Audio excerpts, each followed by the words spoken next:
الحمد لله رب العالمين والصلاة والسلام على أشرف الأنبياء وسادة الأتقياء وسيد المرسلين خاتم النبيين محمد وعلى آله وأهل بيته وصحبه أجمعين.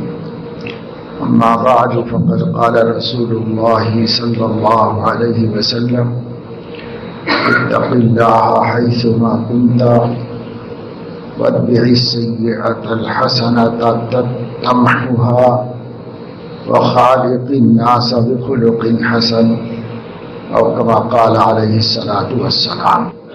نبی کریم صلی اللہ علیہ وسلم سے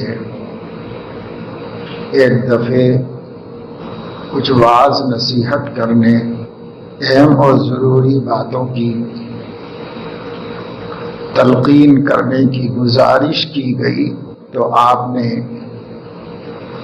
3 مختصر مگر بہت جامع باتیں بیان فرمائی. پہلی بات آپ نے یہ نصیحت فرمائی کہ اتق اللہ حیث ما کنت، جہاں کہیں رہو، جس حال میں رہو، اللہ تعالی سے ڈرتے رہو. دن میں، رات میں، مصیبت میں، راحت میں، پریشانی میں، سکون میں، گھر میں، بازار میں، کہیں رہو. انسان خود غور کر لے کہ وہ امکانی طور پر کہاں کہاں رہ سکتا ہے اور کن کن مصروفیتوں میں اس کا وقت گزرتا ہے. ایک انسان ہے، اس کے تقاضے زندگی کے کچھ مشترک ہوتے ہیں اور کچھ تقاضے خاص ہوتے ہیں. مشترک ہے کمانا، کھانا، پہننا، اوڑھنا، شادی بیاہ اور کاروبار وغیرہ. یہ آدمی کی مشترک مصروفیتیں ہیں، سبھی کرتے ہیں، اپنے اپنے حساب سے کرتے ہیں. لیکن کچھ خاص ہیں. ہر آدمی کی اپنی کوئی خاص مصروفیت ہے. ہر آدمی کے اپنے تعلقات میں کچھ کمی زیادتی ہے. تو ہر شخص غور کر لے کہ وہ کہاں کہاں رہتا ہے، کیا کیا کرتا ہے. تو پھر اس میں آپ صلی اللہ علیہ وسلم کی اس نصیحت کو ملحوظ رکھیں. جو بھی کرتا ہوں، جہاں بھی رہتا ہوں، اتق اللہ، اللہ سے ڈرتے رہو. اللہ تعالیٰ سے ڈرنا حضور علیہ الصلاۃ والسلام نے صحابہ کو سکھایا تھا. صحابہ کرام سیکھ گئے تھے. معاملات میں اللہ سے ڈرتے رہو، معاشرت میں اللہ سے ڈرتے رہو، ایمان کی حفاظت کے معاملے میں اللہ سے ڈرتے رہو، عبادت کے حقوق کے سلسلے میں اللہ سے ڈرتے رہو، رشتہ داروں کے حقوق کے معاملے میں اللہ سے ڈرتے رہو، پڑوسیوں کے حق کے معاملے میں اللہ سے ڈرتے رہو، اولاد کی تربیت کے معاملے میں اللہ سے ڈرتے رہو، ماں باپ کے احترام کے معاملے میں اللہ سے ڈرتے رہو. ہر انسان کچھ نہ کچھ صبح سے شام تک کرتا ہی رہتا ہے اور کوئی نہ کوئی اس کی مصروفیت ہے. اب فرض کرو مصروفیت نہیں ہے، فرصت ہے، تو اس فرصت میں بھی اللہ سے ڈرتے رہو. حیث ما کنت، جس حال میں بھی ہو، جاگ رہے ہوں تو اللہ سے ڈرو، سو رہے ہوں تو اللہ سے ڈرو. یہ بہت جامع اور مانع بات حضور علیہ الصلاۃ والسلام نے بتائی. جہاں نفسانیت دخیل ہو جاتی ہے وہاں اللہ تعالیٰ سے ڈرنا مشکل ہو جاتا ہے. جیسے آج کل ذاتی حقوق کے سلسلے میں اللہ سے نہیں ڈر رہے. لوگ انتقامی جذبے سے مغلوب ہو کر آپس میں ایک دوسرے کی جانیں بھی لے رہے. قتل کے کتنے واقعات آئے دن اخباروں میں آتے رہتے. کہیں نہ کہیں آپ غور سے دیکھیے تو کبھی سرخی اور کبھی چھوٹی موٹی خبر ہے، مگر ہوتی ضرور ہے اخبار میں. اور یہ قتل کے واقعات میں اکثر واقعات مسلمانوں کے ہوتے ہیں. اس سے میں آ گئے، انتقام کی آگ بھڑکنے لگی، بدلہ لینا ہے. یہ جذبہ اندھا جذبہ ہے.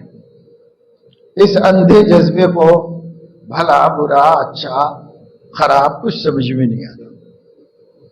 بس مجھے بدلہ لینا ہے، لینا ہے. ایسا جذبہ دل میں پیدا ہو سکتا ہے، کسی کے بھی دل میں پیدا ہو سکتا ہے، یہاں تک کہ پیغمبر کے دل میں بھی پیدا ہو سکتا ہے. لیکن مومن وہ ہے جو اس جذبے کو روک کر پہلے اللہ کا حکم دیکھے. اس کو اللہ سے ڈرنا کہتے ہیں. اللہ سے ڈرو، اس جذبے کے وقت اللہ سے ڈرو. اللہ سے ڈرے گا تو پھر حکم کے مطابق چلے گا. عام آدمیوں کی کیا مثال ہو سکتی ہے؟ ہمارے لیے تو اسوہ حسنہ حضرت محمد صلی اللہ علیہ وسلم ہی ہیں. احد کی جنگ میں پہلے مسلمانوں کو فتح ہو گئی تھی، بہت معمولی سی کوشش میں فتح ہو گئی تھی. لیکن اس فتح کے بعد نبی پاک صلی اللہ علیہ وسلم کی جو حکمت اور بصیرت تھی اس کی مخالفت ہو گئی. اس مخالفت کے نتیجے میں دوبارہ مسلمان شکست کھا گئے. فتح کے بعد شکست اسی میدان میں.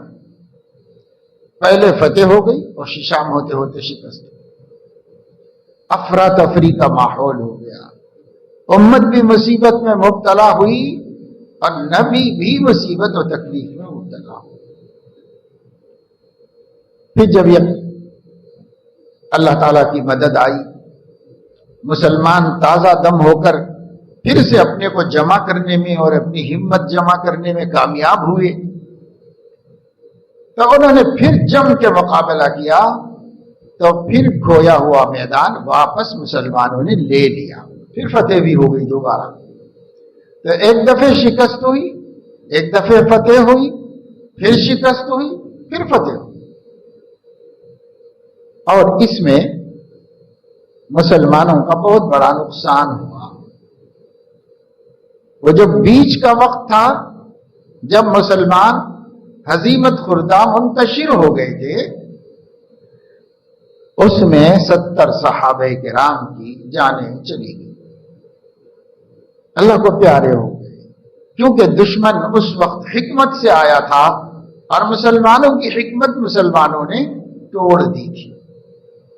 نبی نے ایک حکمت عملی بنائی تھی لیکن کچھ لوگوں سے اس کی خلاف ورزی ہو گئی. ہونے کے پیچھے ان کی اپنی رائے تھی، نافرمانی کا جذبہ نہیں تھا، حکم توڑنے کا ارادہ نہیں تھا، لیکن ایک ان کی اپنی سمجھ کا فیصلہ تھا کہ ایسا کرنے سے نبی کی نافرمانی نہیں ہوگی. یہ ان کا اجتہاد تھا مگر غلط ثابت ہوا. اس کا نتیجہ بہت زیادہ مسلمانوں کو بھگتنا پڑا. پہلے بدر میں 70 کافروں کے سرداروں کو جہنم رسید کیا تھا. اب اس کے اگلے سال ہی احد کے اندر 70 صحابہ کرام کو جنت تک پہنچا دیا، مگر دنیا میں ان کے وجود کی برکات ختم ہو. بہت دل چھوٹے ہوئے مسلمانوں کے. گزشتہ سال کیا عزت ملی تھی، آسمان پہ نام ہوا تھا، اور اس سال کیسی ذلت ہو گئی. تو اللہ نے فرمایا کہ عزت ذلت کا تعلق فتح و شکست سے نہیں، یہ سوچ تو تمہیں کچھ بھی کرنے نہیں دے گی، گھر میں بٹھا دے گی چوڑیاں پہنا کر کے۔ یہ سوچ چھوڑو، شکست ذلت نہیں ہے، فتح عزت نہیں۔ اللہ کو راضی کرنا عزت ہے، اللہ کو ناراض کرنا ذلت ہے۔ تو تم کہاں اس سوچ میں پڑ گئے اللہ نے کسی حکمت سے جو بھی کیا ہے وہ تمہارے حق میں اچھا ہے؟ رہ گیا دل کو دکھ ہونا۔ تو ان عاقبتم فعوقبوا بمثل ما عوقبتم به، بدلہ لینا ہے تو برابر کا لے سکتے ہو، اور نقصان کا غم کرنا ہے تو نقصان کا غم مت کرو۔ ان لم تکونوا تعلمون فانہم یعلمون کما تعلمون، اگر اس وقت تم ان کو نقصان نہیں پہنچا سکے، انہوں نے تم کو نقصان پہنچا دیا ہے، تو گزشتہ سال تم نے بھی تو ان کو نقصان پہنچایا ہے، اتنے ہی پہنچایا ہے گزشتہ سال تم نے بھی۔ یہ تسلی کے لیے کافی ہے کہ ہم شکست نہیں کھائے، برابر سرابر ہوا، ایسا سوچ لو۔ انہم یعلمون کما تعلمون، جو تکلیف تم اب اٹھا رہے ہو گزشتہ سال وہ بھی تو اتنی اٹھا چکے ہیں تکلیف، اس فرق کے ساتھ ترجون من اللہ ما لا یرجون، تم اللہ سے اپنے اس نقصان کے اجر کے امیدوار ہو، اور ان کے نقصان کا تو نقصان کے علاوہ کچھ بھی نہیں ہے، کوئی امید بھی نہیں کہ اللہ اس کا اجر دے گا، بدلہ دے گا۔ تو پھر فتح کس کی ہوئی؟ تو پھر فتح تمہاری ہو گئی۔ نقصان میں دونوں برابر، لیکن نقصان کا بدلہ وہ نہیں پا سکتے، تم پا سکتے ہو۔ تم اللہ سے امید رکھے ہوئے ہو کہ اللہ ہمیں اس قربانی کا بدلہ دے گا، ہماری 70 قیمتی جانوں کا، خونوں کا اللہ بدلہ دے گا، تم اس کا یقین رکھتے ہو، اور یہ امید اور یہ توقع اور یہ ثواب تسلی کے لیے بہت کافی ہے۔ ان کو تو تسلی بھی نہیں، جتنے سنبھالنے والے تھے وہ سب چلے گئے، اور جہاں تک عقیدے کا معاملہ ہے تو مرنے کے بعد اٹھنے کو ہی نہیں مانتے، تو اجر کی کیا امید رکھے بیٹھے؟ اجر بھی نہیں ان کو، تو یہ بھی نہیں وہ بھی نہیں۔ اب حضرت علیہ السلام شہداء کو دیکھ رہے تھے تو آپ نے آپ کے چچا کو دیکھا کہ بدحال پڑے ہوئے، شہید بھی ہو گئے، جان بھی لے لی گئی، اور اوپر سے چہرے کو اتنا مسخ کر دیا گیا کہ پہچاننا بھی مشکل ہے کہ یہ کس کی لاش پڑی ہوئی ہے۔ کتنا بھی بہادر آدمی ہو، سامنے سے بہادری کے ساتھ ختم ہو جاتا ہے تو اس کو جانا جا سکتا ہے، پہچانا جا سکتا ہے، لیکن مارنے کے بعد باقاعدہ طور پر آنکھیں پھوڑ دی گئی کہ آنکھ سے نہ پہچان سکے، کان کاٹ دیے گئے کہ کان سے نہ پہچانے جا سکے، منہ پھوڑ دیا گیا کہ منہ سے نہ پہچانے جا سکے، بالکل مسخ کر دیا۔ کوئی بھی کہتا بھائی یہ کون صاحب ہے، یہ لگتے تو مسلمان ہیں پر یہ کون صاحب ہے، یہ کون صاحب ہے، کون صاحب ہے، پتہ ہی نہیں چل رہا کون صاحب ہے۔ تو ان کی بہن تشریف لائی، تو ان کی بہن نے اس لاش کو دیکھا تو ان کو بھی نہیں سمجھ میں آیا کہ کون ہے، پر عربوں کے پہچاننے کے کچھ ذرائع تھے، انہوں نے اپنے بھائی کی ہاتھ کی انگلیاں اور کوروے دیکھے، وہ اس کے ماہر ہوتے تھے، اس کو دیکھ کر کہا کہ بھائی یہ تو میرے گھر کا آدمی ہے، یہ میرا بھائی ہے، حمزہ ہے، اور حمزہ کہیں مل بھی نہیں رہے، نظر بھی نہیں آ رہے، یہاں یہ حمزہ ہے۔ بہن نے پہچان کے بتایا، انگلیوں کے پورووں کو دیکھ کر، لکیروں کو دیکھ کر پہچان، یہ میرا بھائی۔ یہ ایک ہنر تھا جو عربوں میں بہت مضبوط طریقے پر پایا جاتا ہے، دیکھ کر انہوں نے پہچان لیا، پتہ بھی چل گیا، پھر یقین ہو گیا کہ یہ حضرت حمزہ ہے۔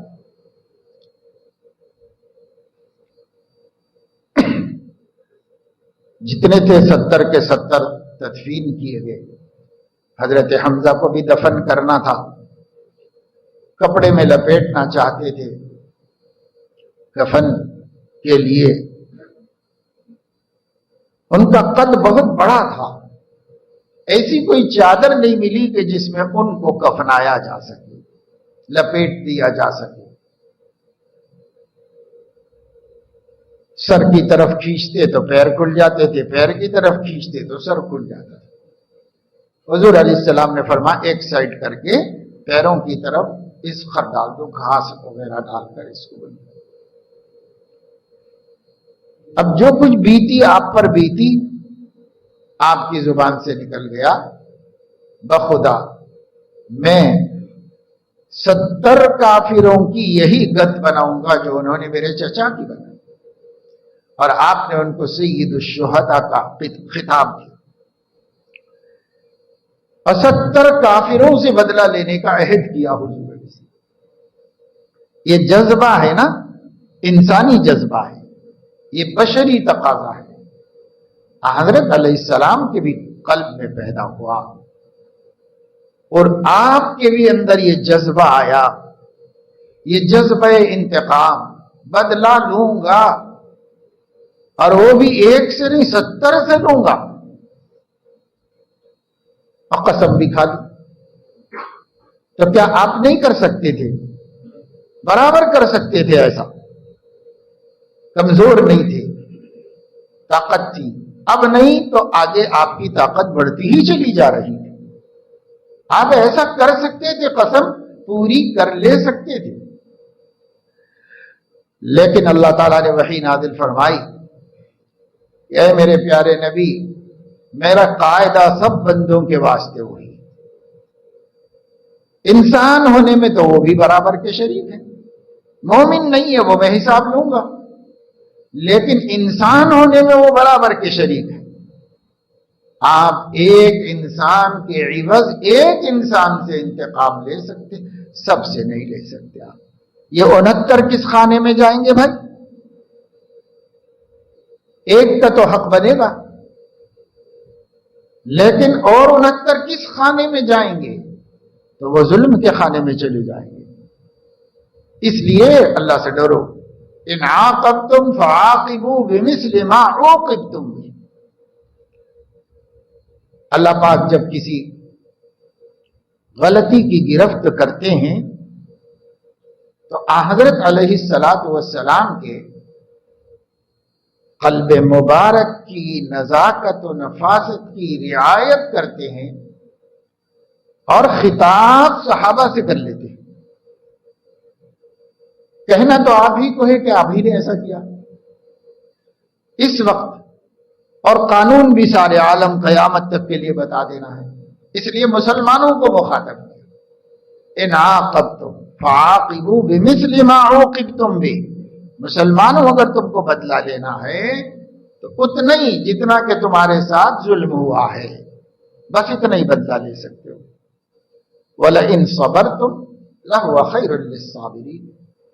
تم بدلہ لینے پر جو قادر ہے وہ صبر کر لیتا ہے تو اس کا صبر کرنا اس کے حق میں ہر اعتبار سے بہتر ہوتا ہے، دنیا میں بھی آخرت میں۔ مجبور صبر کر لیتا ہے تو کیا کمال ہے، بدلے پر قدرت کے باوجود صبر کرنا یہ اعلیٰ درجہ ہے، اور بدلہ لینا ہے تو اتنا ہی جتنا کہ تمہارا نقصان کیا گیا ہے اور تم پر ظلم ہوا ہے، اتنا ہی، اس سے زیادہ نہیں۔ تو روایات میں آتا ہے کہ حضرت علیہ السلام نے اپنی قسم کا کفارہ بھی ادا کیا، اور وہ ایک سے بدلہ لینے کا ارادہ بھی چھوڑ دیا، اور فرمایا میں اپنے لیے وہ پسند کر لیتا ہوں جو اللہ نے جس کو خیر کہا ہے، جس کو اللہ نے اعلیٰ درجے کی چیز کہا ہے، میں اپنے لیے اسی کو پسند کر لیتا ہوں۔ کہ صبر اعلیٰ درجے کی چیز ہے تو میں صبر کو اختیار کر لیتا ہوں۔ تو کسی سے بھی نہیں لیا آپ نے بدلہ،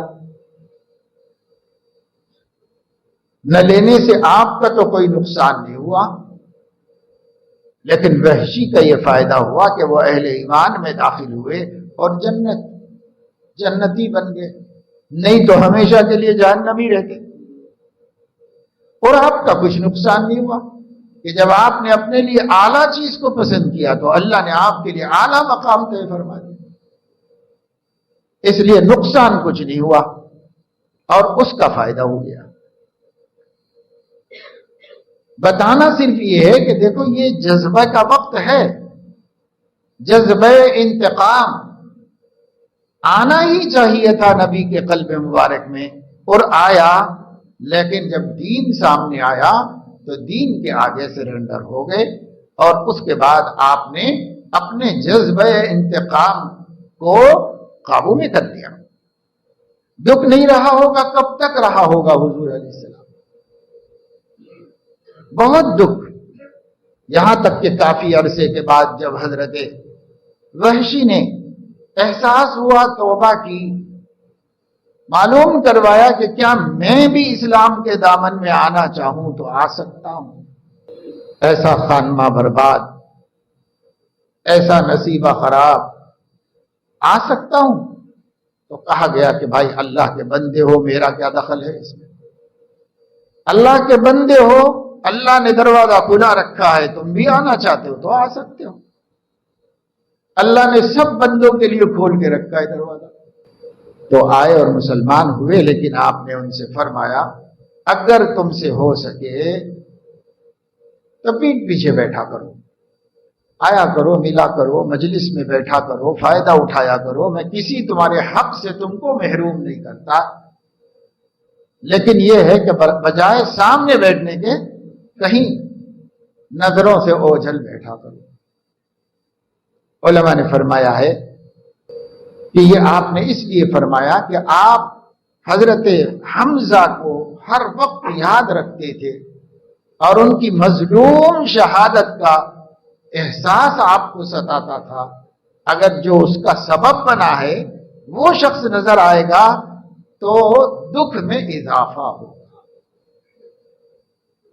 لیکن ہمارے بزرگوں نے فرمایا کہ اپنے دکھ میں اضافہ مد نظر نہیں تھا، اپنے کو دکھ ہونے سے ان سے اللہ کے ناراض ہونے کا خطرہ مد نظر تھا، اس لیے ان کو اللہ کے غضب سے بچانا چاہتے تھے، اس لیے فرمایا نہیں بیٹھا کرو، ورنہ آپ کے خلق کریم تو ان کو برداشت کر لیتے، اپنا دکھ سہتے مگر ان کو منع نہ کرتے کہ بھئی مجھے نظر نہ آؤ، منع نہ کرتے، کیونکہ حوصلہ بہت بلند تھا، آپ کے اخلاق بہت اونچے تھے، مگر یہ کہ نقصان ان کے ہونے کا خطرہ تھا، جب جب نبی دکھی ہوتے تو اس کا اثر ان کو ضرور پہنچتا، اس لیے نبی نے ان کے ہی حق میں بہتری کرتے ہوئے اور ان کے ہی دین کو نقصان سے بچاتے ہوئے یہ ہدایت دی۔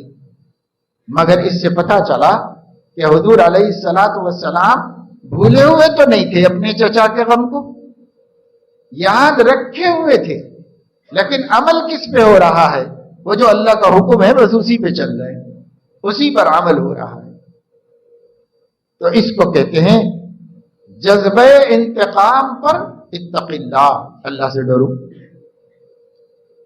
یہ سب میں ہے جذبہ، لیکن آج ہم نہیں ڈرتے اللہ سے تو غلط راستے پہ چل پڑتے، مظلوم تھے تو ظالم بن جاتے ہیں، اور دنیا آخرت تباہ کر لیتے ہیں۔ یہاں بھی تقویٰ ہونا چاہیے۔ اسی طریقے سے مثال کے طور پر آج کل جیسا سیزن چل رہا ہے، یہ الیکشن سیزن ہے، مہینے کے اختتام پر ووٹنگ ہے، اس سے پہلے پہلے تک لوگوں کو اپنی باتیں کہنے کا حق حاصل ہے۔ ہر امیدوار جو وعدہ کرنا چاہتا ہے قوم سے کرے، ہر امیدوار کسی دوسرے کو نااہل بتانا چاہتا ہے تو بتائے، سب کو اس کا حق دیا گیا ہے، اور یہی سب چل رہا ہے، پورے اسٹیٹ میں چل رہا ہے سب طرف۔ جن لوگوں کو اللہ تعالی نے ایمان کا نور نہیں دیا ہے ان سے ہمیں کیا کہنا ہے؟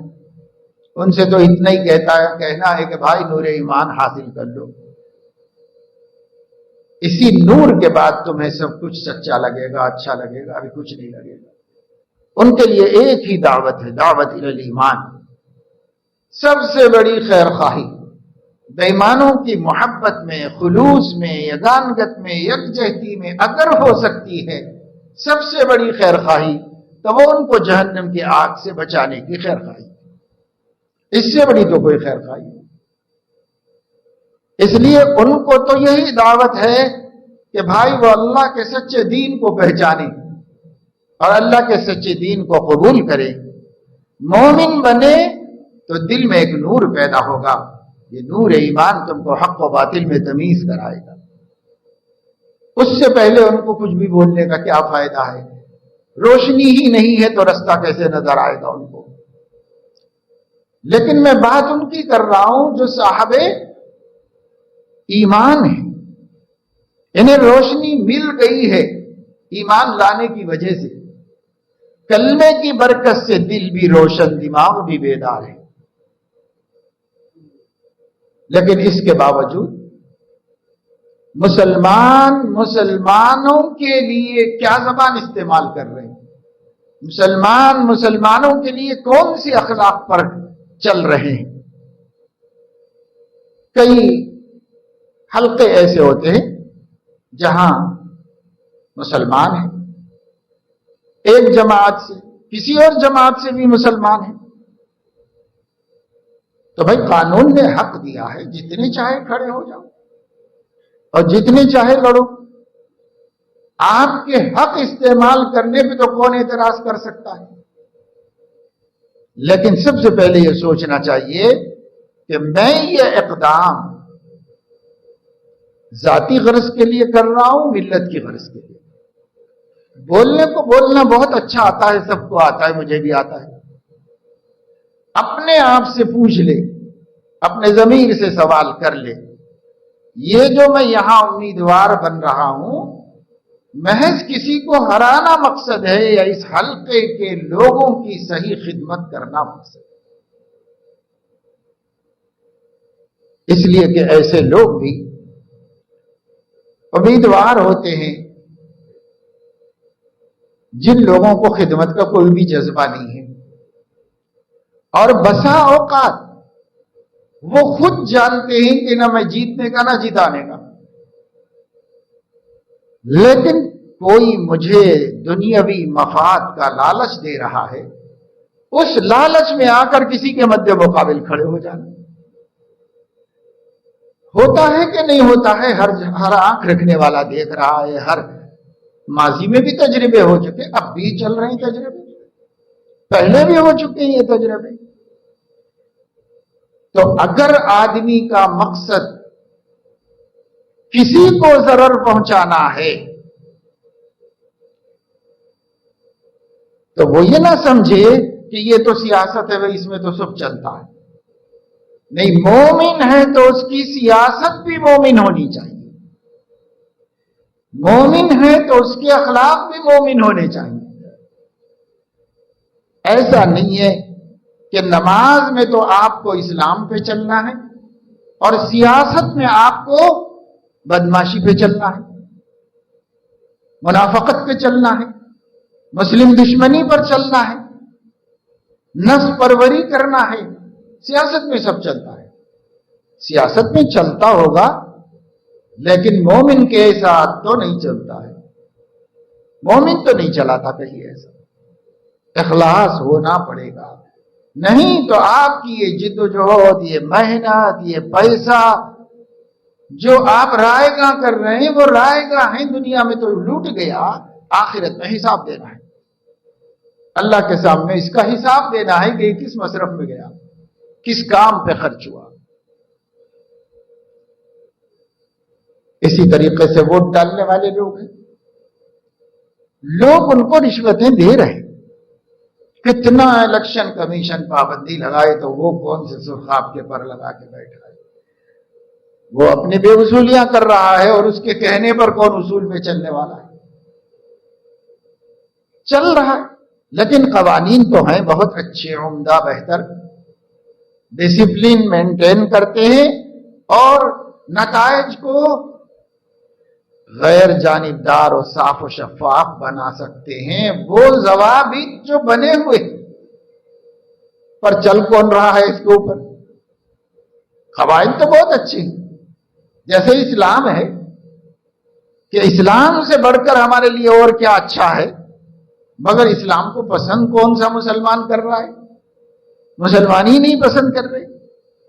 ایسے ہی سرکار نے الیکشن کے جو حدود اخلاق اور جو حدود آداب متعین کر دیے، ضابطے بنا دیے، قانون بن کے ہیں، قابل تعزیر و قابل سزا جرم ہے اس کی خلاف ورزی، لیکن اس کے باوجود کرتا کون ہے؟ تو کرتا کوئی نہیں۔ تو محض قوانین سے کیا ہوتا ہے؟ ہم اس لیے کہہ رہے ہیں جو مسلمان ہیں ان کے لیے تو یہ حدود اخلاق اسلام نے دیے ہیں، چاہے قانون دے چاہے قانون نہ دے، آپ کو اسلام نے دیے ہیں، آپ بحیثیت مسلم خدا کو جواب دے ہیں۔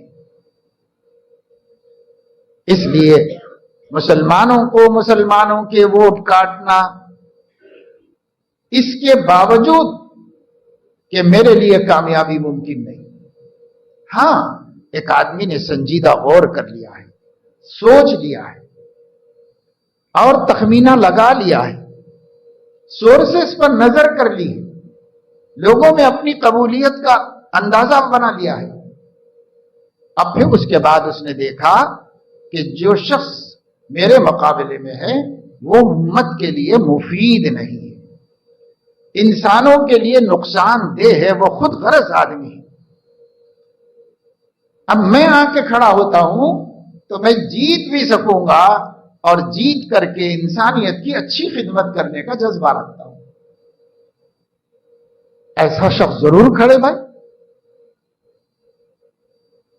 علامہ ابن حزم رحمہ اللہ فرماتے ہیں کہ اگر آدمی کو یقین ہو کہ میں آگے نہیں بڑھا تو جو آگے بڑھے گا وہ انسانیت کو نقصان پہنچائے گا، امانت کا حق نہیں ادا کر سکے گا، اور اس کو اطمینان ہو کہ میں کر سکوں گا، ایسے بندے کو آگے بڑھنا نہ صرف جائز ہے بلکہ واجب ہے۔ واجب ہے اگر اس کو پتا ہے کہ میں جیت کر اچھی خدمت کر کے دکھا سکتا ہوں انسانیت کو، اس کی ذمہ داری ہے، اسے آگے بڑھنا ضروری ہے، اسلامی اعتبار سے مسلمان ہے تو۔ کیوں؟ سیدنا یوسف علیہ السلام کو پتا تھا میں امانت دار بھی ہوں اور میں ملکی مسائل کو سنبھالنے کی صلاحیت بھی رکھتا ہوں۔ اگر اس وقت میں نے وزارت خزانہ کا مطالبہ کر کے اپنے آپ کے ہاتھ میں نہیں لے لیا ملک کا خزانہ، مصر کا خزانہ، تو یہ نااہل لوگ آگے بڑھیں گے اور 7 سال تک خشک سالی ہے، اور 7 سال تک خشک سالی میں لوگ بھوکوں مر جائیں گے اور یہ انسانیت پر کوئی ترس کھانے والا نہیں ہوگا۔ کیونکہ خواب کی تعبیر انہوں نے ہی بتا دی تھی اللہ کی طرف سے کہ 7 سال خوب پیداوار ہوگی، اور 7 سال اس کے بعد ایسے آئیں گے کہ بھوکوں مرنا پڑے گا، دانا نہیں پیدا ہوگا، بوند نہیں برسے گی۔ یہ انہوں نے اپنا بتا دیا تھا خواب۔ جب خواب کی تعبیر بتا دی، اتنا گمبھیر مسئلہ انسانیت کی، تو حضرت پیغمبر کے کانوں کو انسانیت کی سسکیاں سنائی دے رہی، پیغمبر کی آنکھوں کو انسانیت کے آنسو دکھائی دے رہے تھے۔ اگلے 7 سال کے بعد پیغمبر کی آنکھوں کو بڑوں بزرگوں کا بھوک پیاس سے تڑپنا نظر آ رہا تھا، دل پسیج گیا۔ بادشاہ سے کہا اجعلنی علی خزائن الارض انی حفیظ علیم، آپ مجھے کنٹری کا فائنانس منسٹر بنا دیجئے، پھر دیکھیے کہ میں کس طریقے سے یہ 7 سال ملا کے 14 میں کنٹرول کر دوں گا۔ 7 سال کی پیداوار کو 14 سال میں تقسیم کر کے سارے لوگوں کے گھر میں چولہا جلے گا اور سب لوگ کھائیں گے، مصیبت کے دن نہیں آئیں گے۔ کیوں؟ انی حفیظ علیم، میں اللہ کی امانت، قوم کی امانت کی حفاظت کرنا جانتا ہوں، مجھ سے خیانت نہیں ہو سکے گی، اور میں علم بھی رکھتا ہوں کہ صورتحال کو کیسے سنبھالا جائے، حکمت عملی کیسے تیار کی جائے، میں کر سکتا ہوں۔ بحث اٹھی تفسیر کی کتابوں میں کہ ہمارے آقا صلی اللہ علیہ وسلم نے، ایک شخص نے آ کر کہا تھا کہ آپ مجھے زکوٰۃ وصول کرنے پر مقرر کر دیجئے، میری تنخواہ ہو جائے گی، میں غریب آدمی ہوں، کام لگا دیجئے مجھے۔ تو حضور علیہ السلام نے ان کو جواب دیا تھا کہ ہم عہدہ چاہنے والے کو عہدہ نہیں دیتے، تم مانگے ہو اب نہیں ملے گا تم کو، یہ حضور نے فرمایا تھا۔ تو اب ٹکراؤ ہو گیا کہ ایک پیغمبر تو کہہ رہا ہے کہ عہدہ دو، اور امام الانبیاء فرما رہے ہیں کہ ہم نہیں دیتے مانگنے والے کو۔ تو ایک اشکال آیا اور اس پر بڑی بڑی بحثیں ہوئی۔ اس بحث کا اختتام کرتے ہوئے علامہ ابن حزم رحمہ اللہ نے اخیر میں یہ بات بتائی، خلاصہ یہ ہے کہ کوئی نااہل آگے بڑھ رہا ہے اور وہ انسانیت کو نقصان پہنچائے گا، امانت میں خیانت کرے گا، اور آپ کو یقین ہے کہ میں نہیں کروں گا، تو آپ کے لیے جائز ہی نہیں، لازم ہے، واجب ہے کہ آپ مطالبہ کرو کہ میں جیتنا چاہتا ہوں، یہ حلقہ میں اپنے ہاتھ میں لے کر یہاں کے مظلوم انسانوں کی مدد کرنا چاہتا ہوں، ان کو راحت پہنچانا چاہتا ہوں، ان کے حقوق ان کے گھر تک لانا چاہتا ہوں۔ یہ لانے کی باتیں نہیں اسٹیج پر، وہ تو ہر 5ویں سال ہوتی ہے، پھر اس کے بعد 5واں سال آنے کی تک عطا نہ پتا کسی کا، وہ تو ہوتا ہی، وہ تو سب دیکھ رہے ہیں، اس کا نام جمہوریت ہے۔ صرف ہر 5ویں سال میں چیخ پکار کرو اور پینڈنگ کاموں کو تھوڑا سا دھکا دو، سڑکیں بننا شروع ہو جائیں، بریجز کا کام تھوڑا آگے بڑھ جائے، اور فلاں کام تھوڑا صحیح ہو جائے، فلاں تھوڑا سا صحیح ہو جائے، 6 مہینے دکھاؤ بھی کہ ہم کرتے ہیں، اور 6 مہینے بولو بھی کہ ہم کرنے والے ہیں، پھر اس 6 مہینے کے بعد 4.5 سال تک تم اپنے گھر میں، خلق خدا اپنے گھر میں وہی ٹھوکریں کھاتی ہوئی، وہی 1 گھنٹے میں بھارت کے اندر کئی 100 کروڑ روپے کے ٹائر خراب ہوتے ہیں سڑکوں کی وجہ سے۔ اب تو پھر بھی ذرا سڑکیں کچھ بنی ہوئی ہے، پہلے تو اتنی بھی نہیں تھی، تو کھاتی رہے پبلک، دھکے کھاتی رہے، گرتی رہے، ایکسیڈنٹ ہوتے رہے، پریشان ہوتے رہے لوگ۔ ضروریات پوری ہوتی ہیں کہ نہیں ہوتی ہیں، کوئی بھپتا سننے والا نہیں، کسی کی رسائی نہیں لیڈروں تک کہ غریب بھی چلا جائے اور اس سے کچھ اپنی دکھ درد سنا دے۔ کون کس کو ملتا ہے بھائی؟ 4.5 سال تک چھٹی ہو گئی ہے، اب کوئی کسی کو نہیں ملے، ڈیوٹی وہی 6 مہینے کی ڈیوٹی ہے بس۔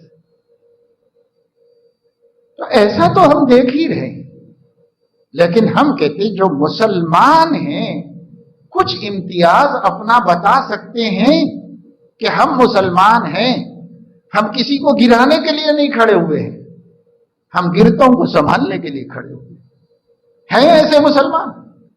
ایسے مسلمان مشکل۔ دشمن نے یہ کیا، مسلمان کے مقابلے میں مسلمان، ابے مسلمان کو دوسری جگہ کھڑا کر کے جتاؤ نا، تو وہ تو اسمبلی میں دیکھنا نہیں چاہتے، تو کائے کو جتائیں گے؟ ایسی جگہ کھڑا ہو کہ نہ وہ پارٹی کا آ سکے نہ یہ پارٹی کا آ سکے، کوئی بھی نہ آ سکے، مسلمان ہی نہ آئے اسمبلی میں، یہ ان کی سازشیں۔ اور مسلمان ساتھ دے رہے ہیں، کس کا ساتھ دے رہے ہیں؟ ملت کا ساتھ دے رہے ہیں، انسانیت کا ساتھ دے رہے ہیں، یا بدنیت حکمرانوں کا ساتھ دے رہے ہیں؟ کس کا ساتھ دے رہے ہیں؟ یہ مسلمانوں کو غور کرنے کی ضرورت ہے۔ اتق اللہ حیث ما کنت، ہر چیز میں خدا سے ڈرو، اس میں بھی تو خدا سے ڈرنا ہے. یہ تو ذاتی نفع نقصان کا مسئلہ بھی نہیں ہے، ایک پورے حلقے کے نفع نقصان کا مسئلہ ہے، وہاں کے بسنے والوں کے نفع نقصان کا مسئلہ ہے، ان لوگوں کی ترقی کا مسئلہ ہے، ان کے مسائل و مشکلات کے حل ہونے کا مسئلہ ہے. معمولی مسئلہ ہے کیا؟ اتق اللہ حیث ما کنت، جہاں بھی تم کو کرنا ہے کام اللہ سے ڈرو، اللہ سے ڈرو، اللہ سے ڈر کے کام. جو لوگ اچانک پیسے کے ساتھ، دولت کے ساتھ منظر پہ آتے ہیں، بسا اوقات محلوں میں لوگ ان کو جانتے بھی نہیں. اگر یہ واقعی خلق خدا کے مہربان اور خیر خواہ ہوتے تو یہ سیٹ کے بغیر بھی ایک عرصے سے ان کی خدمت کر کے دکھا چکے ہوتے. بستی والوں کے اتنا تک نہیں ہو سکا مسلم محلوں کے لیڈروں سے کہ 100% ووٹر تیار کر دیں مسلمان. اتنا بھی نہیں ہو سکا، جو اتنا بھی خیر خواہ نہیں ہے کہ میرے محلے کا، میری بستی کا مسلمان ووٹ ڈالنے کے قابل ہو جائے.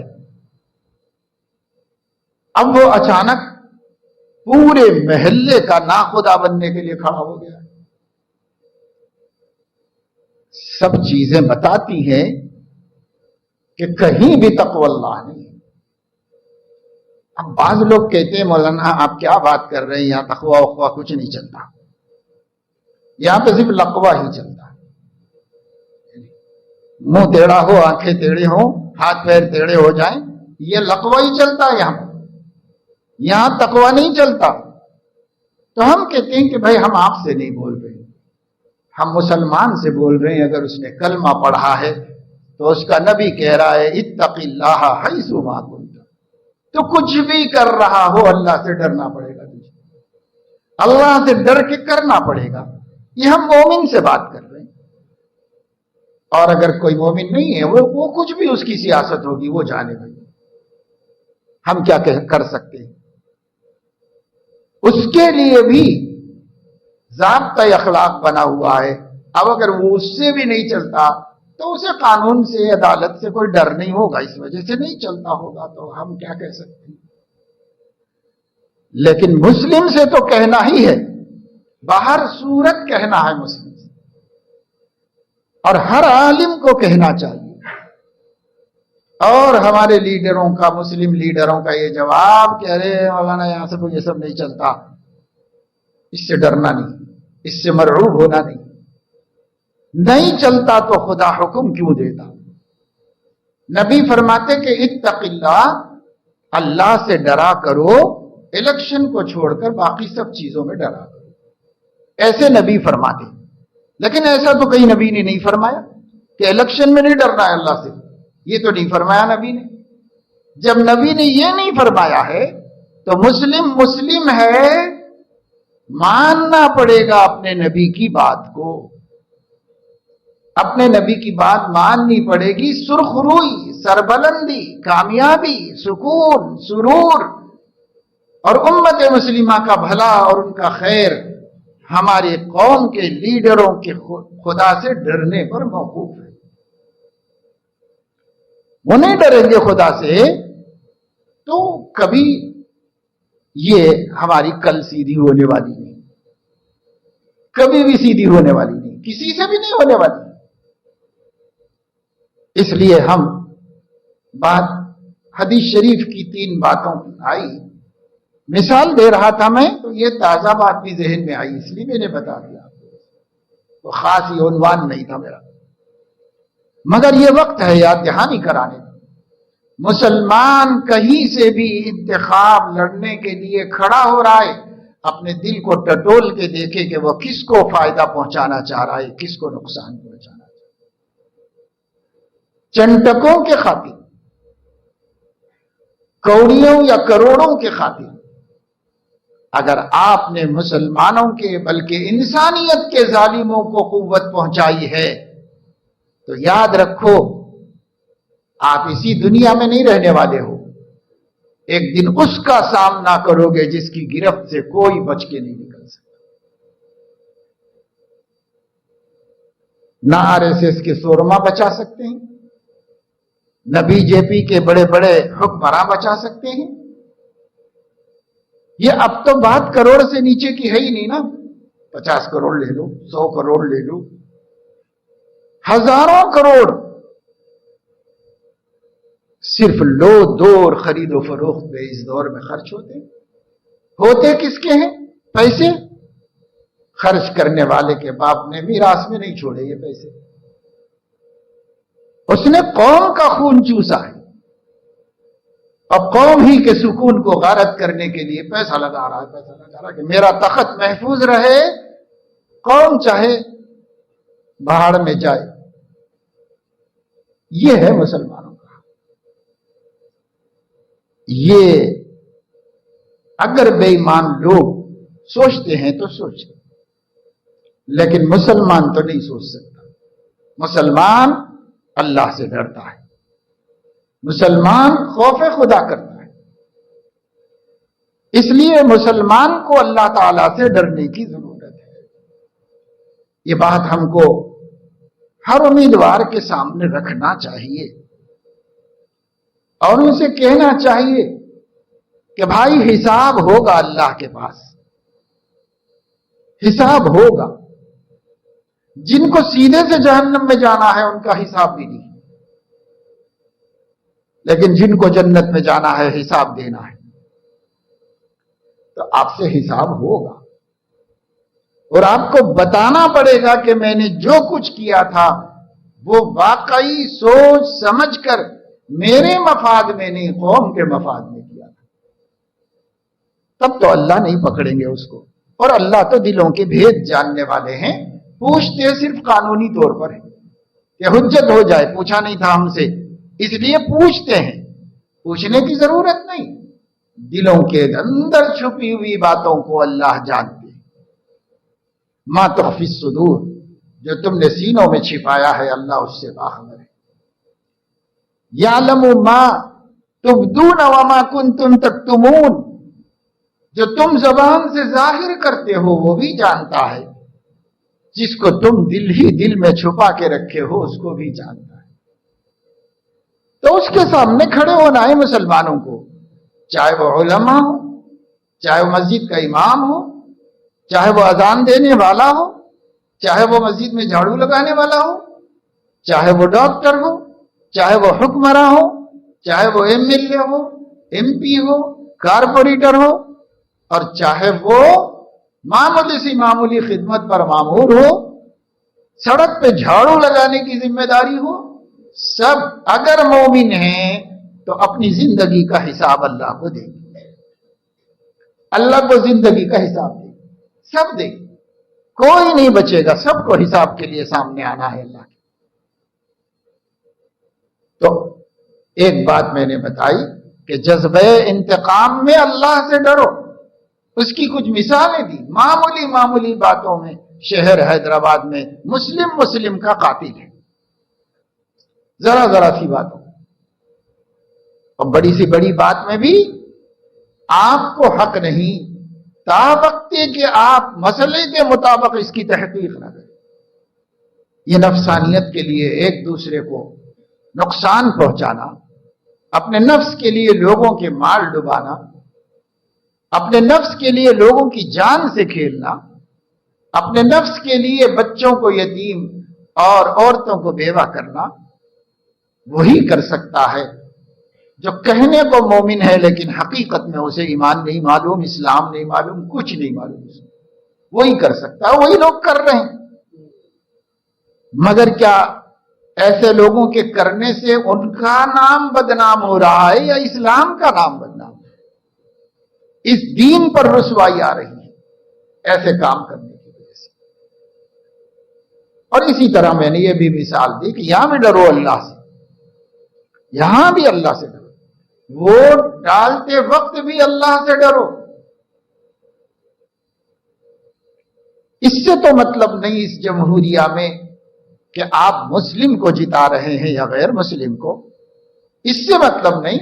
اچھے حکمراں کو جتانے کے واسطے انسانیت کی خدمت میں رہنا اور کرنا جاننے والے کو جتانے کے واسطے،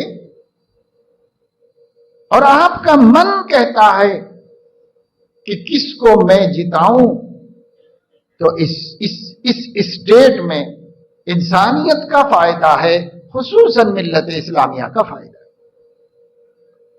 من سے پوچھو، اپنا علم سامنے رکھو، اپنے تجربات سامنے رکھو، کوئی آپ کو آپ کے من کے خلاف مجبور نہیں کر سکتا۔ آپ اپنے من سے طے کرو، پوچھو۔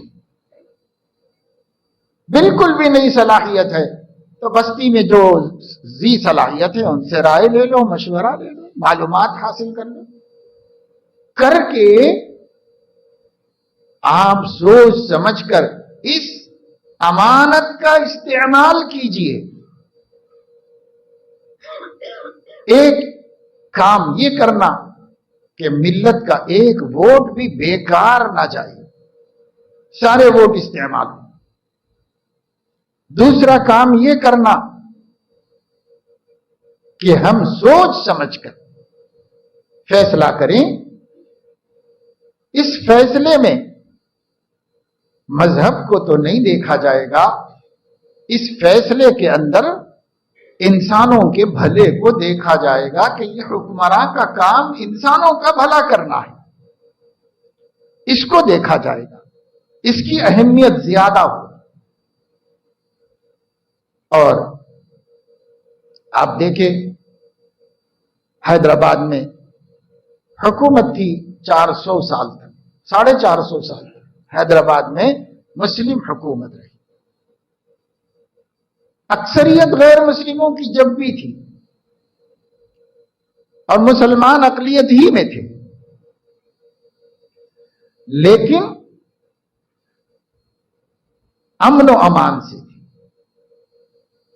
پوری ریاست ترقی پذیر تھی۔ آج یورپ، امریکہ اور گلف کی کنٹریز کی ترقی کی جو باتیں کی جاتی ہیں، کسی زمانے میں حیدرآباد، دکن میں وہ ترقیاں تھیں۔ تعمیراتی اعتبار سے، سڑکوں کے اعتبار سے، پارکوں کے اعتبار سے، یونیورسٹیز کے اعتبار سے، ذاتی کرنسی، ذاتی ریلوے، ذاتی ایئرپورٹ، ذاتی جو ہے ٹورسٹ، سب چیزیں مملکت کی تھیں، کنٹری کی تھی۔ کنٹری پر پورا کنٹرول بادشاہ کا تھا اور وہ مسلمان تھا۔ 85% غیر مسلم ناراض نہیں تھے، سب خوش تھے، اپنی اپنی جگہ امن سے تھے، اپنی اپنی جگہ کام کر رہے تھے کہ یہ ساری ترقیاں سب کے واسطے تھیں، کسی خاص طبقے کے واسطے نہیں تھی۔ اگر مسلمانوں کے نواب تھے تو غیر مسلموں کے راجے مہاراجے، بڑی بڑی حیدرآباد میں دیکھ لو کوٹھیاں ان کی، ان کے محلات حیدرآباد میں موجود ہیں، بڑے بڑے غیر مسلم رئیسوں نوابوں کے، وہ بھی تھے اپنا خوش، یہ بھی تھے۔ ان کے ذریعے کچھ غریب مسلمانوں کے کام بنتے تھے تو ان کے ذریعے غریب ہندوؤں کے بھی کام بنتے تھے۔ وہ بھی مقرب تھے، درباری تھے، دربار میں جاتے تھے، اپنی بات چلاتے تھے، سب کچھ تھا۔ تاریخ آپ پڑھو کم سے کم اپنی ریاست کی تو آپ کو پتا چلے کہ 450 سال تک کر و فر کے ساتھ ایک بہترین اقتدار، جس میں کسی کو بے امنی کا، حق تلفی کا خطرہ نہیں چلا۔ ذاتی اعمال میں بدعملیاں تھیں، وہ اپنی جگہ پر ہے، وہ اس کا شخصی معاملہ ہے، اس کے دین کا معاملہ ہے، لیکن سیاسی اعتبار سے سب امن و امان تھا، کچھ بھی نہیں تھا۔ یہاں پر دھاڑے مار کر غیر مسلم روئے جب حیدرآباد پر حملہ کر کے اسے ساقط کر دیا گیا۔ کیوں؟ اس واسطے کہ وہ جس عزت و شان سے رہتے تھے اب ان کو سمجھ میں آیا کہ وہ تو نہیں رہے گی۔ ایک دوسری مثال اس کے بالکل برعکس کشمیر میں تھی۔ 99% مسلمان، 1% غیر مسلم اور مہاراجا غیر مسلم، اور مسلمانوں کو کوئی شکایت نہیں تھی اس سے۔ تو 1% حکمرانی کر رہے ہیں اور 99% کو کوئی شکایت نہیں۔ یہ تو سب بعد میں سیاست آئی اور اس سیاست نے سارے معاملات خراب کر دی. یہاں پر 85% غیر مسلم 15% اقتدار کر رہے ہیں، باقی سب اب اپنی اپنی جگہوں پر آرام سے ہیں، خوش ہیں. ان کی زمینیں ہیں، ان کی کھیتیاں ہیں، ان کے محصولات ہیں، ان کی جائیدادیں ہیں. وہ لوگ بھی پڑھ رہے ہیں، وہ بھی بڑے بڑے عہدوں پر ہیں، ٹیچرز ہیں، پڑھا رہے ہیں، اسکولوں میں کالجوں میں سب ہے، کسی کے ساتھ بھی حق تلفی نہیں. یہ جب ہو سکتا ہے جبکہ امیدوار کو کچھ اچھا کرنے کا جذبہ ہو، پیسہ بٹورنے کا جذبہ نہ ہو، یا سامنے والے سے بدلہ لینے کا جذبہ نہ ہو. یہ سامنے والے کو ڈبانا ہے، اب مجھے معلوم ہے کہ مجھے بھی نہیں جیتنا ہے، لیکن اس کو تو ڈبانا ہے. یہ خیانتیں ہیں. اس لیے ووٹ امانت ہے، امانت داری سے اس کا استعمال کیجیے اور سیاست کے شعروں کو پہچانیے، سمجھنے کی کوشش کیجیے، جاننے کی کوشش کیجیے. ہم سے پوچھا جاتا ہے کہ آپ لوگوں نے ان کے بارے میں فیصلہ کیا، ان کے بارے میں فیصلہ کیا. ہم نے کسی کے بارے میں فیصلہ نہیں کیا. ہمارا کہنا یہ ہے اللہ نے آپ کو سوجھ بوجھ عقل دی ہے. ہم ایک بحیثیت عالم یہ کہیں گے کہ ووٹ امانت ہے، یوز بھی کرو اور صحیح جگہ پر استعمال کرو. بس یہ مسئلہ بتا رہے ہیں ہم آپ کو. نہیں استعمال کرنا بھی گناہ ہے، کیونکہ اس کا نقصان پلٹ کے ملت کو جانے والا ہے.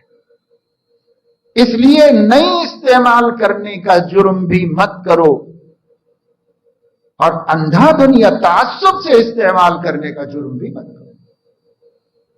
وہ بھی امانت ہے کہ ووٹ ڈالا جائے، اور یہ بھی امانت ہے صحیح جگہ پہ ڈالا جائے. اس کے لیے آپ کو جد و جہد کوشش کرنی پڑے گی، اور ابھی اس پر بات ختم بھی نہیں ہو جائے گی. آگے چل کر اس سے زیادہ اہم الیکشن کا ہم سامنا کرنے جا رہے. تھوڑا ٹائم ہے، اس ٹائم کا مسلمانوں کو بھرپور فائدہ اٹھا کر ووٹرز تیار کرو. نہیں ہے آپ کے پاس ووٹرز، سب سونے والے، گھر میں بیٹھنے والے، پکنک کے لیے چلے جانے والے ہیں، ووٹ ڈالنے والے ہیں. آپ ووٹرز تیار کیجئے، شعور بیدار کیجئے، محنت کیجئے، کچھ مدد کر دیجئے، ان کی کچھ کام اللہ کے واسطے بنا دیجئے، لوگوں کو اہل بنا لیجئے اس اثنا میں. اس لیے کہ ریاستوں کے مسائل تو آگے پیچھے چلتے رہیں گے، لیکن مرکز اگر انہی خیالات والا ہوگا جو اب تک ہے تو ریاست میں اچھے سے اچھا حکمراں بھی انصاف نہیں کر سکے گا، کیونکہ اس کی دم بھی ان کے پتھر کے نیچے دبی ہوئی ہوگی. اس لیے بہت زیادہ توقعات جو ہم کرتے ہیں اور بہت زیادہ شکایات کرتے ہیں، یہ شکایات بھی بے محل ہیں، یہ توقعات بھی بے محل ہیں.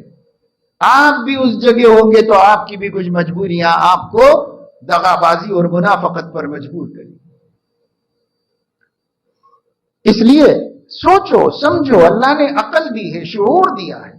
حالات کو سمجھنے کے لیے اللہ پاک نے ہمیں اندھا نہیں بنایا. ہم کو سمجھنا چاہیے، سمجھ کر فیصلے کرنا چاہیے. اس لیے بھائی اللہ سے ڈرو، اتق اللہ حیث ما کنت. دوسری بات حضور علیہ الصلوۃ والسلام نے فرمایا وَاتْبِعِ السَّيِّئَةَ الْحَسَنَةَ تَمْحُهَا. اگر کبھی مومن کو گناہ کرنا نہیں چاہیے، لیکن انسان ہے، کبھی تو کچھ تو ہوتا ہی رہتا ہے اس سے. اس لیے جب بھی سیئہ کا صدور ہو جائے تو حسنہ کرو. یہاں دو باتیں سمجھنے کی. ایک تو حضور علیہ السلام نے معصیت کا ذکر نہیں کیا. معصیت بڑے بڑے گناہوں کو کہتے ہیں، اس کو ذکر نہیں کیا حضور نے، کیونکہ مسلمان سے اس کی کیا امید ہے. اور جو پوچھنے والے لوگ تھے وہ معصیات میں مبتلا ہی نہیں تھے، وہ پوچھ رہے تھے آپ سے. اس لیے فرمایا اتبع السیئۃ الحسنۃ. سیئہ کے بعد یعنی کوئی سا بھی چھوٹا موٹا گناہ تم سے ہو جا سکتا ہے، ہو جائے تو ہو جانے کے بعد حسنہ بھی کرو. ہم کیا کرتے؟ صرف توبہ کرتے. یہ توبہ بھی حسنہ ہے، لیکن ایک کوئی نیک کام کرو، اس واسطے کہ اعمال نامے میں جہاں یہ لکھا گیا جب توبہ سے مٹ جائے گا تو وہ جگہ خالی رہے گی، ایک حسنہ وہاں پر رکھا دو تاکہ کوئی جگہ خالی رہ کر بھی نہ بتائے کہ یہاں غلطی تھی اس کی، وہ بھی نہ بتائے، تو وہاں پر تمحوہا، وہ اس کو مٹا دے، وہ حسنہ سیئہ کو مٹا دے گا۔ اس لیے جب بھی ہم سے کوئی چھوٹی موٹی لغزش ہو جائے تو توبہ تو کرنا ہی چاہیے، لیکن اس لغزش کے مناسبت سے کوئی نیکی بھی کرنا چاہیے، کوئی حسنہ ایک نفل میں سے کرنا چاہیے تاکہ وہ اس کو مٹا دے، تمحوہا، وہ اس کو مٹا دے۔ اس لیے ہر سیئہ کے بعد سیئہ بھی نہیں کرنا چاہیے، لیکن انسان ہے، ہوتے رہتے ہیں، ہو جائے تو حسنہ لاؤ، اس کے ساتھ پیچھے ہی لاؤ، فوراً کوئی اچھا کام بھی کر دو تاکہ اللہ دیکھے کہ بندے نے خراب کام کیا تھا تو اچھا بھی کیا، تو اللہ کو خوشی ہو، اس لیے فوراً اس کے بعد یہ بھی کرو۔ اس کے بعد فرمایا وَخَالِقِ النَّاسَ بِخُلُقٍ حَسَنٍ، اللہ کے بندوں سے، انسانوں سے عمدہ اخلاق کے ساتھ پیش آؤ، سب سے ناز فرمایا، مسلمانوں سے، رشتہ داروں سے نہیں فرما رہے، انسانوں سے۔ ہر انسان عزت کا حق رکھتا ہے، پیدائشی حق ہے، حکومتیں نہیں دیں، یہ حق اس کے پیدا کرنے والے نے دیا۔ جان کی حفاظت کا حق، مال کی حفاظت کا حق، آبرو اور عزت کی حفاظت کا حق اللہ نے ہر پیدا ہونے والے کو خود دیا ہے۔ یہ دنیا میں کوئی انسانی حقوق کی تنظیموں نے نہیں دیا، وہ بے بس اپنا ہی نہیں بچا سکتے تو دوسرے کو کیا دلا سکتے؟ یہ حق اللہ نے دیا، پیدا کرنے والے نے دیا۔ ہر دنیا میں پیدا ہونے والا اپنی جان کی حفاظت کا حق لے کے آتا ہے، اپنے مال کی حفاظت کا حق لے کے آتا ہے، اپنی آبرو اور عزت کی حفاظت کا حق لے کے دنیا میں آتا ہے۔ یہ حق اللہ دیتے ہیں، خالق دیتا ہے۔ اس حق کو نقصان مت پہنچاؤ، کسی کو ذلیل مت کرو ورنہ اس کا حق مارو گے۔ کسی کا مال ناحق استعمال مت کرو ورنہ اس کا پیدائشی حق مارو گے۔ ہاں، بڑے بڑے مالداروں کے یہ بنیادی حق اگر کوئی تلف کرتا ہے تو دنیا کھڑی ہوتی ہے ان کی مدد کے واسطے،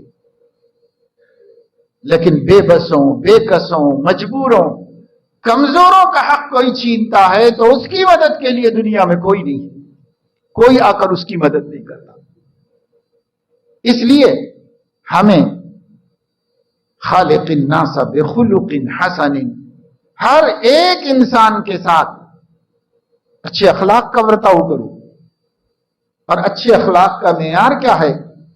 تو اچھے اخلاق کا معیار سیدنا و حبیبنا حضرت محمد صلی اللہ علیہ وسلم، وہی اچھے اخلاق کا معیار ہے۔ اسی معیار سے اخلاق لو اور لوگوں کے ساتھ اسی کو برتو، اسی کو اختیار کرو لوگوں کے ساتھ۔ یہ تین باتیں حضور اکرم صلی اللہ علیہ وسلم نے ان کو نصیحت طلب کرنے پر نصیحت فرمائی۔ اتق اللہ حیثما کنتا، اللہ سے ڈرو ہر جگہ، ہر معاملے میں اللہ سے ڈرو۔ اور جب تم سے کوئی لغزش اور غلطی اور کوتاہی کا صدور ہو جائے تو توبہ بھی کرو اور اس کے مقابلے میں ایک نیکی بھی کرو۔ ایک بدی کی ہو تو ایک نیکی بھی کرو اس کے مقابلے۔ اور نمبر 3، انسانوں کے ساتھ حسن اخلاق کا مظاہرہ کرو، کیونکہ یہی چیز دلوں کو نرم کرنے والی ہے۔ کوئی آدمی کا روب، دبدبا، حشمت، رسوخ، عہدہ، مال، کوئی چیز ایسی نہیں ہے جو دل کو جھکا لے آدمی کے۔ گردن تو جھکا سکتے ہیں، دل نہیں جھکوا سکتے کسی۔ دل اگر جھک سکتا ہے تو اخلاق سے جھک سکتا ہے۔ اخلاق حسنہ سے قلوب قربان ہو جاتے ہیں۔ اخلاق ایسی دولت ہے۔ اس لیے حضور نے فرمایا اکمل المومنین ایمانا احسنہم اخلاقا، سب سے کامل ایمان اس کا ہے جس کے سب سے اچھے اخلاق ہیں۔ اس سے جوڑا، اسی لیے جوڑا کہ جو اصل چیز ہوتی ہے سامنے والے پر اثر انداز کرنے والی، وہ ہوتا ہے اخلاق حسن۔ تو خالق الناس بخلق حسن، یہ تین باتیں ہمیں بھی یاد رکھنے کی ضرورت ہے، اور یاد رکھ کر عمل بھی کرنے کی ضرورت ہے، اور ہر جگہ ہر معاملے میں اس کو ملحوظ رکھیں۔ اللہ تعالیٰ اپنے فضل و کرم سے ہمیں توفیق عمل نصیب فرمائے، اور ہم آپ کی ساری ہی باتیں حرز جان بنائیں، لیکن یہ جو تین اہم باتیں آپ نے بتائیں اس پر تو فوری طور پر ہم اپنا عمل شروع کر دیں، اور اس کے فوائد اور اس کی برکتوں کو کھلی آنکھوں دیکھنا شروع کر دیں، کیونکہ آپ کی ہر بات میں برکت ہے، آپ کی ہر تعلیم میں نورانیت ہے، سکون ہے، دل کا سرور ہے۔ یہ سب ملنا شروع ہو جائے گا اگر ہم عمل کرنا شروع کر دیں گے۔ آمین وآخر دعوانا الحمدللہ۔